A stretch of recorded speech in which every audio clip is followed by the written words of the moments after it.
नमस्कार. भविष्यावर बोलू काही या कार्यक्रमात संपदा सगळ्यांचं पुन्हा एकदा स्वागत करते. भविष्यावर काही बोलण्यासाठी तुम्ही आधी प्रश्न तर विचारले पाहिजेत. मी एकटी किती पुरी पडणार? आणि ते तुम्ही काम बजावताय कारण तुमचे ईमेल्स आम्हाला मिळत आहेत आणि त्याच्यात असंख्य प्रश्न सापडत आहेत.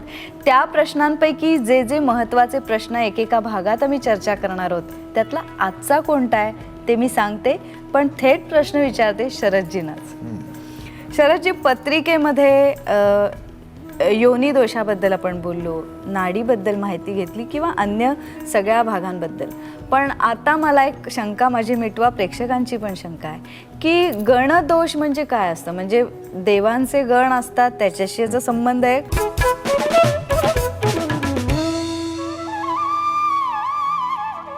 त्याचा काही याच्याशी संबंध नाही, पण एक सुरुवातीला खुलासा करतो. तुम्ही जेव्हा 18 गुण बघताना तर गण कव्हर होतो.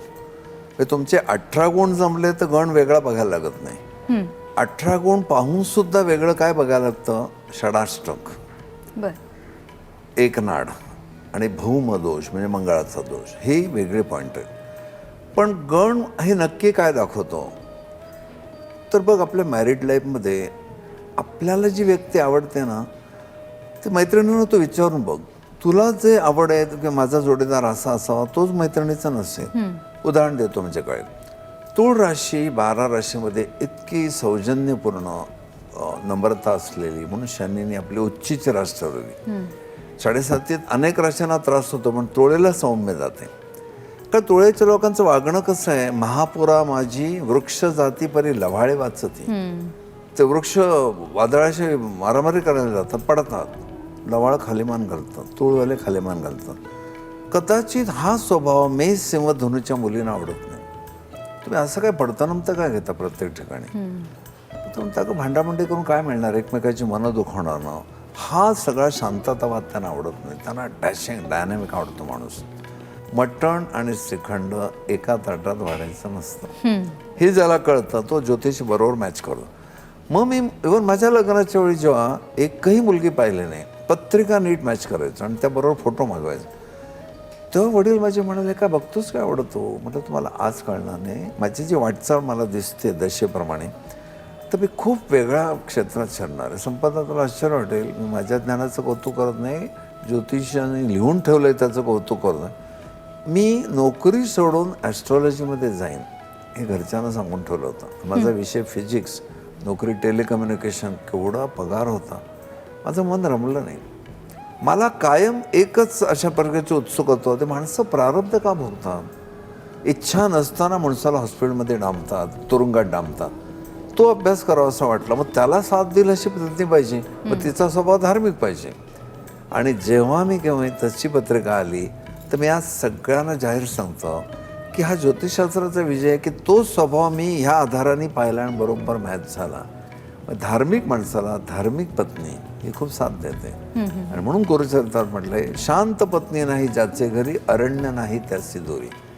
आता आम्ही जेव्हा जातो त्याला लोकांना कळते, तीर्थयात्रा लोक वृद्धापकाळात करतात, आम्ही लग्न झाल्यापासूनच तीर्थयात्रा करतोय. पण सतत वाडी औदुंबर हे ते इतकी बोलावणे वगैरे येतात फॉरेन. म्हटलं नको बा, माझं मन इथं रमतं. हे लक्षात घ्या, आमचे स्वभाव मॅच झाले, तो गण. मग हा स्वभाव मॅच झाला नाही तर काय होतं? अगदी उलटच घडतं. त्याचं एक उदाहरण देतो. म्हणजे काय, मिथुन राशी ही अतिशय जिंदादिल आनंदी माणसांची राशी आणि कुंभ राशी सखोल ज्ञानाची राशी. कुंभ राशीच्या एखाद्या स्त्रीला खूप अभ्यास करायचे, PhD करायचे, वेगळ्या विश्वात ती आहे. ती बघते आपला नवरा काय पोरकटपणा काय करतो, येता जाता मस्करी करतो त्या लहान मुलांच्या मध्ये. तो म्हणून माझा स्वभाव आहे, मला गंभीर होणं नाही आवडत. आणि एका स्वभावात डिवोर्स झालेले मी पाहिले. आता कुंभराशीची बाई आणि मिथुनेचा माणूस यांनी ज्युडिशियल सेपरेशन घेतला, तर ते म्हणाले या माणसावर मी नाही राहू शकणार. कुठेतरी मला त्याची साथ बौद्धिक पण मिळाली पाहिजे. हा स्वभाव नक्की गण दाखवतो. बरं, पण माझ्या मनात आत्ता एक पटकन प्रश्न आला की ज्या स्वभावाने शांत नाहीत अशा स्त्रियांचं लग्न मग कुठे झालं पाहिजे याचं? आता अशा स्त्रियांना सरळ करणारा जो माणूस आहे त्याच्याशी झालं पाहिजे. उदाहरण घेऊ आपण, एखादी मुलगी सिंह राशीची आहे किंवा मेष राशीची, ते वाईट नसतात, पॉझिटिव्ह असतात, डॉमिनेटिंग असतात. आपल्या नवऱ्याने कोणाशी बोलायचं नाही, फोनवर कोणाशी बोलतोय स्वतः ते अशा प्रकारचं नवऱ्याला पण आवडत नाही. जातो म्हणतो मी पब्लिक फील्डमध्ये नाना तऱ्हेच्या लोकांचा संबंध येतो, मी कसा वागतोय तुला कळतं की नाही, तुला काही संशय आहे का नाही, पण ते त्यांना पटत नाही, डॉमिनेटिंग असतं. मग तिथे एखादा वृश्चिकवाला असतो, तो असं काही आपली पर्सनॅलिटी मेंटेन करतो की ती सरळ राहते, पण संपदा त्यात मजा नाही. बायकोला सरळ करणे असा आमचा धर्म शिकवत नाही, तिच्यावर प्रेम करणं शिकवतो. गण पाहिल्याबरोबर कळतं ह्यांचे स्वभाव मिसमॅच होत आहेत का मॅच होत आहेत, आणि मोठी जबाबदारी ज्योतिषावर असते. 18 गुणात ते कव्हर होतं, पण मी तुला आणखी गणाचं विस्ताराने सांगणार आहे. का तर देवगण, मनुष्यगण, राक्षसगण असे शब्द येतात आणि लोकांच्या डोक्यात उगीच बसलंय. तर बाई हे कार्यक्रम ऐकल्यावर तिला कळतं, सहज नवऱ्याची पत्रिका बघतं, राक्षस, अरे बापरे मी राक्षसाचे लग्न केलं. त्या अर्थाने राक्षस बघायचा नाही तर की हा देवगण आहे म्हणून लगेच त्याला रोज नमस्कार देव राहतो. देवगण म्हणजे सात्विक, मनुष्यगण म्हणजे राजस आणि राक्षसगण म्हणजे तामस. म्हणजे यातला कुठलाही गण हा वाईट नसतो, पण त्याला बरोबर मार्गावर आणणारे दुसरे जोडीदार असायला लागतो किंवा ऍडजस्ट करणं. बरोबर. याच्याविषयी आपण बोलूया आणि ते गण काय आहेत मला जाणून घ्यायचंय, मी याच्यात कुठे बसते हे बघायचं. पण एक प्रॉमिस मला कर, आता तुझं लग्न झालंय, घरी जाऊन गण बिण बघायचं. पण हा अभ्यासाचा विषय आणि ऐकून घ्यायला आणि समजून घ्यायला मजा येते. ज्यांची लग्न व्हायची आहेत ना त्यांनी अगदी अवश्य ऐकलं पाहिजे. बरोबर. ज्यांची झाली आहेत त्यांनी बेटर लक नेक्स्ट बर्थ. बरोबर. की देवगण, मनुष्यगण, राक्षसगण याच्याप्रमाणे स्वभाव, तर त्याच्यात आणखीन खोलात शिरून सांगा. तुला पण हे असं आश्चर्य वाटत असेल ना की एक एक शब्दाने केवढी रहस्य खोलतायत. खोल खोल जातोय आपण डोहामध्ये आणि त्याने एवढी माहिती मिळते, ती घेऊन लग्न करणं खूप ॲडव्हायजेबल होईल. तर ह्या गणामध्ये मी तुला पहिल्यांदा सांगितलंय स्वभावाचं फार महत्व आहे. बायका नेहमी विचारतात, ए कसा आहे का स्वभाव तुझ्या मिस्टरांचा, तर लाज नाही वाटतं का मा की बाबा असं आहे, व्यसनी येते, असं खूप छान आहे मनमिळव. पण बायका नेहमी काय सांगतात, मला खूप आवडतो, म्हणजे मला मॅच व्हायला पाहिजे. मग पहिला जर आपण पाहिलं तर देवगण म्हणजे सात्विक आहे. काही माणसं सात्विक असतात म्हणजे काय, आता मी सात्विक आहे स्वतःचं कौतुक करत आहे. मला शूटिंगहून आलो, कुठून आलो आणि पहाटे 3 वाजले तरी मी 5 म्हणजे 5ला जागेल. सकाळी उठल्यानंतर आंघोळ करून दत्त महाराजांच्या समोर बसल्याशिवाय मला चैन पडत नाही. गुरुचरित्राची मग होईल तेवढा एखादा अध्याय. हा लोक मला काय विचारतात, पुन्हा पुन्हा तेच वाचताय तुम्ही. म्हटलं पुन्हा पुन्हा वाचल्यावर मला वेगवेगळे अनुभव येतात. तो पहिला वेद आहे, तो इतकं गुरुचरित्राचं महात्म्य आहे. आणि मी चिंतन करतो, नुसतं वाचन नाही करत. आजच्या अध्यायात काय सांगितलंय, अरे दत्तप्रभू किती परमदयाळू आहेत, असा एक सगळा मनाचा भाग आनंद हा माझा गुण देवगणात मोडतो. आता हे एखाद्या माझ्या राक्षसगणाच्या बायकोला आवडणार नाही. आज रविवार आहे आणि तुम्ही आजही 5 वाजता उठून देवघरात जाऊन घंटा बडवताय सकाळी आणि ते वाचताय, तर माझी गोडी तिला कळत नाही आहे. त्यामुळे राक्षसगणाच्या लोकांना जे आवडेल किंवा मनुष्यगणाच्या लोकांना जे आवडेल, मनुष्यगण राजस आहे. मनुष्यगणाच्या लोकांचं म्हणणं काय, पहाटेच कशाला 5ला उठायला पाहिजे, सावकाश उठूया, पेपर वाचू, टोस्ट बटर वगैरे काहीतरी खाऊ, 10-11ला मग जरा तामानानं पूजा करून टाकतो. कोणी सांगितलंय पूजा करायला, देव थांबलेले नाही तुमच्या, आणि पूजा करायची पण एक वेळ आहे प्रातःच. मग इथेही प्रॉब्लेम होतो. नवरा आपला उठून पहाटे देवघरात जाऊन असं करतो आणि हिला मग चैन पडत नाही. मग त्याची नेमकी मनुष्यगणाची बायको नाराज होते की मग सकाळी चला आपण गप्पा म्हणून चहा वगैरे घेऊन जरा राऊंड मारून येऊ. मग तो तिला तत्त्वज्ञान सांगायला लागतो की शरीर किती अनित्य आहे. माणसं बघतो आपण रोज कसे मरतात बॉम्बस्फोटात वगैरे. तर महाराजांनी सांगितले, वय तरुण आहे, शक्ती आहे, तोपर्यंत तुम्ही साधना करून घ्या. ते तिला प्रवचन आवडत नाही. इथे तुझ्या लक्षात येईल, सात्विक माणसं लाईफ आफ्टर डेथचा पण विचार करतात. सात्विक माणसं विचार करतात, माझ्या खिशात एक मोबाईल आहे, मी गुपचूप अंधारात कुठेतरी जाऊन फोन फिरवला तर रेकॉर्डिंग होणार आहे, मला बिल येणार आहे. तसं मी जी कर्म करतोय आत्ता त्याचं वॉच करतोय कोणतरी, माझ्यावर सतत नजर आहे, हे कळलं की मनुष्य छान वागतो. आणि म्हणून वाटेल तसे हे ज्योतिषी लोक सल्ले देतात, त्यापेक्षा त्याने एवढंच सांगावं, तुम्ही तुमच्या कुलदेवतेचं, तुमच्या इष्टदेवतेची आराधना करत राहा. माझ्या प्रत्येक कामावर त्याचं लक्ष आहे. आणि मग गुरुचरित्रात एक ओवी आहे, भगवंताची जयास प्रीती आपण वर्तावे तेनेच रीती. मग तुम्ही बायका काय करता, नवऱ्याला जे आवडतं ते करता. नवरा कधीतरी सहज जेव्हा बोलतोय तू उकडीचे मोदक छान करतेस, ती प्लेजर सरप्राईज देतेच त्याला. तसं आमच्या नवऱ्याला जसं आम्ही सांभाळतो तसं परमेश्वराला काय आवडतं ते करायचं. ही सात्विक माणसाची वृत्ती. मनुष्यवाला म्हणेल कोणी पाहिलाय देव आहे असं समजून तुम्ही किती टेन्शन घेता. कोणी पाहिलाय म्हणू नका, एकतेने जाना है रे भाई. आणि मग 1 वर्षाचा हिशोब मागायसाठी जेव्हा इन्कम टॅक्स ऑफिसर बोलवतो तेव्हा घाम फुटतो. सबंध आयुष्याचा हिशोब जेव्हा देण्याची वेळ तेव्हा काय होईल. हा केवढा संपदा फरक पडतो विचारामध्ये.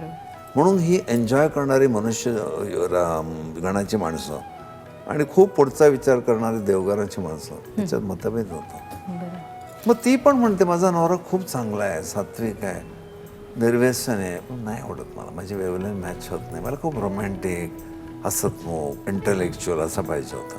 हे गणामुळे कळतं.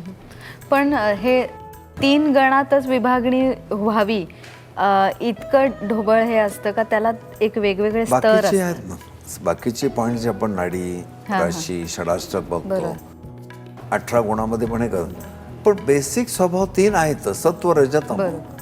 त्याच्यातही विभागणी झाली आहे. तुझा प्रश्न बरोबर आहे की देवगणाचा माणूस नेहमीच असा मिळेल का, तर नाही. मग त्याचा मंगळ कदाचित बलवान असेल तर तो तापट होईल, पण इतका तापट होणार नाही की खून करेल. हा असा विचार करून पुढे सगळी पत्रिका तौलनिकदृष्ट्या बघायला लागते.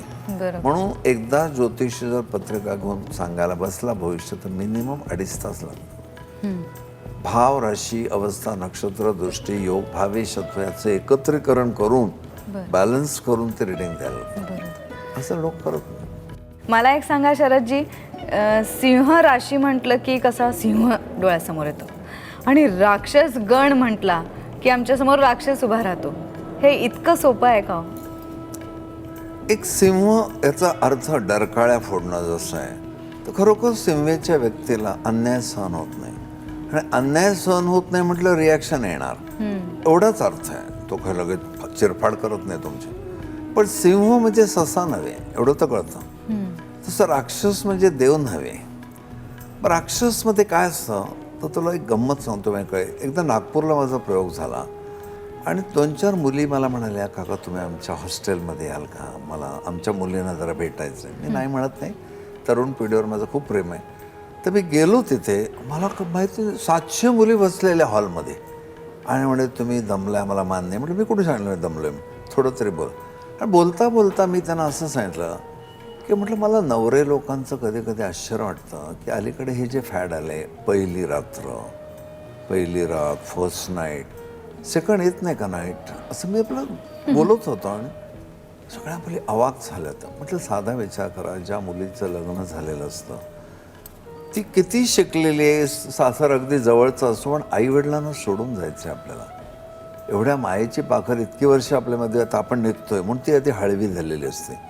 सबंध दिवस लग्नाचा तिला एवढा स्ट्रेन झालेला असतो. अनोळख्या माणसामध्ये सासरचं जायचंय, कोण कसे बघत असतात, काही मॅनरलेस लोक असतात. अशा ह्या सगळ्या गोंधळलेल्या मनस्थितीत तिला मूड असेल का रोमॅन्टिक होण्याचा, असं मी बोललो संपदा. आणि पोरींच्या डोळ्यातनं पाणी यायला लागलं आणि म्हणाला किती खोल विचार करता तुम्ही बायकांचा. नाही म्हटलं मी स्वतः विचार करतो. आता मी हा विषयांतर एवढ्यासाठी केलं की असे पण काही पुरुष आहेत जे आपल्या स्त्रीला खूप मान देतात आणि स्ट्रिक्टली घरात सांगितलेलं असतं की ही माझ्यासाठी घरात आलेली आहे, काय याच्याविषयी तक्रार असेल तर मला सांगा, डायरेक्ट कोणी काय बोलू नका. तर आपल्याला आधार केवढा वाटतो सांग. राजस्वाला काय असतं, आपल्या घरात ती आली आहे ना तर ठीक आहे, तो कम्फर्टेबल असतो, पण ती नाही आहे तरी कम्फर्टेबलच वागत राहतो, वाईट नाही. पण राक्षसवाला तिच्या भावनांचा विचार पण करणार नाही, त्याला पाहिजे ते करेल, हे जनरल. पण त्याच राक्षसगणाच्या माणसाची राशी मी नाही समजा तर थोडासा तौलनिकपणा पण येतो. तो राक्षस अगदी तितका राहत नाही, पण मुळात राक्षसगण आहे ना, पलीकडच्याचं मन न जाणणं ही वृत्ती असू शकते. गणाने एवढा स्वभाव करतो. आणि मॅरिड लाईफमध्ये स्वभावाला फार महत्त्व आहे. कित्येक जोडपी असे आहेत ना की ती वर्षानुवर्ष लांब राहतात पण प्रेमच असतं त्यांचं एकमेकांना. काय वेळेला मजा पण करतात. एक नवरा खूप दिवस मस्कतला कुठे गेला, बायको नाराज झाली. ते एके दिवशी त्याने विचारलं त्याला, कधी येणार तुम्ही? तर तो म्हणला, इथे खूप खरेदी करायचं काम चाललंय माझं, वेळ लागेल. तर तिने एवढं खरमरीत पत्र लिहिलं, पुढच्या आठवड्यात जर तू आला नाहीस तर तू तिथे जे खरेदी करतोस ते मी ते विकायला काढीन असं. पण शरदजी मला सांगा, जागेतल्या स्वभावात फरक पडतो. हो, राक्षस गणाची माणसं ॲग्रेसिव्ह असतात, तर तसा त्यांना उद्योगधंद्यात पण उपयोग होऊ शकतो का? तो भाग राशींचा येतो.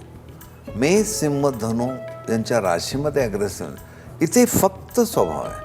मग माझा स्वभाव राक्षसगणाचा तामसी आहे म्हणजे मी ॲग्रेसिव्ह असेनच असं नाही. करतो तो हे निष्क्रिय माणूस सुद्धा तामसी दारू पिऊन पडलेला असू शकतो. त्यामुळे तो ॲग्रेसिव्ह नाही. ॲग्रेसिव्ह असं बायकांना आवडेल तो. बायका मंगळसूत्र म्हणून वापरतात, मंगळ ॲग्रेसिव्ह, माझा नवरा. म्हणून मंगळसूत्राच्या वाटेशी गोड चाळा करतात बायका नेहमी. इथं कळतं नवऱ्याचं प्रेम आहे. आणि काय बायका वाट्यात चावत बसतात, ते कळतं आपल्याला राग आहे. तर राक्षस गण म्हटल्यानंतर थोडंसं तामसी वृत्ती, पण एखाद्या बाईला आवडेल सुद्धा ती सुद्धा स्वतः राक्षस गणाची असेल तर ते म्हणाले ठीक आहे, मला असं आवडतं खूप. किती चमत्कारिक गोष्टी आहे. एक बाई मुलाला ताज्या पोळ्या करून वाढायची, तर तो पोरगा म्हणायचा, आई ती काळची शेळी वाढणं मला. असे पण जगात लोक आहेत. हे पण गणावर थोडंसं अवलंबून. पण आपला नवरा सुसंस्कृत, कल्चर, सोफिस्टिकेटेड, हेल्दी, रोमॅन्टिक आहे, हे चित्र बघ. आणि जरा विकृत आहे, जरा तामसीच आहे. तुम्हाला म्हणजे असं घडलं, एक मुलगी म्हणाली, माझा नवरा काय कॉलगल समजतो का मला, त्याला गरज लागेल तर माझ्याजवळ येतो, असं पण मुलगी बोलली. हे मी जरा विस्ताराने का सांगतोय, संकोच न ठेवता. तरुण मुला मुलींना खूप हे शास्त्र कळलं पाहिजे. कुठेतरी प्रेमात पडतात, लग्न होतात, पाठीमागणं कळतं खूप दरी आहे आपल्या स्वभावामध्ये. आणि आपण आणखीन जसजसे या कार्यक्रमाचे भाग होतील तसतसे आपण नवीन विषयांना, मुद्द्यांना हात घालणार. तसं आपण पुढच्या भागासाठी कशाची निवड करूया? पुढच्या भागात मला एक निवड अशी वाटते की मला अलीकडे तरुण मुलं मुली खूप विचारतात की आम्ही कुठल्या राशीच्या मुलाशी लग्न करावं. तुम्ही कुठल्या राशीच्या मुलाशी किंवा मुलीशी करायला चॉईस आहे, पण कुठल्या करू नये. हार्ड अँड फास्ट आहे, त्याला षडाष्टक म्हणतात. अमुक राशीचं अमुक राशीशी कधी जमत नाही, तो भाग घेऊया आपण. बरोबर. म्हणजे अनुकूल राशी कोणत्या आणि प्रतिकूल. बरोबर. मग हा विषय आपण पुढच्या भागात चर्चा करूया. तुमच्याही मनात खूप प्रश्न असतील, ईमेल तर आहेच, त्याबरोबर शरदजी उत्तर द्यायला आहेत. म्हणून पुढच्या भागासाठी हा विषय राखून ठेवूया की अनुकूल पत्रिका कशी असू शकते, प्रतिकूल पत्रिका कशी असू शकते आणि त्याच्यावर काही उपायही असतात का, हे सगळं जाणून घेऊया याच कार्यक्रमामध्ये. पण पुढच्या भागात आज इथेच थांबूया. नमस्कार. नमस्कार.